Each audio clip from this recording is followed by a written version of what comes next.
قوم کی تقدیر بدلی تو ان کو اقتدار سے ہٹا دیا گیا۔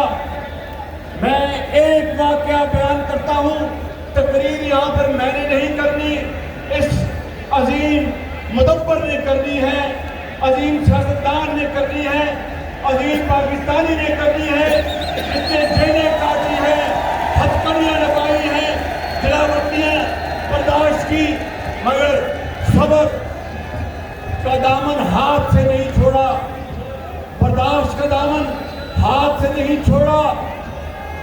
میں کہتا ہوں کہ 9 مئی کا دل خراش واقعہ جو بڑی دور کی بات ہے، نواز شریف کے ہوتے ہوئے کبھی کوئی گملہ نہیں ٹوٹا۔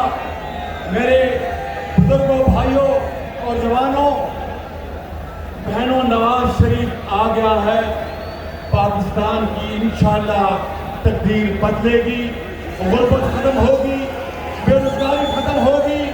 یہ وہ شخص ہے جس نے، یاد ہے نا کہ 2013 میں 20 گھنٹے کی لوڈ شیڈنگ ہوتی تھی، یاد ہے کہ نہیں یاد ہے؟ الحمدللہ نواز شریف نے وہ لوڈ شیڈنگ 4 سال میں اللہ تعالیٰ کے فضل و کرم سے ختم کی۔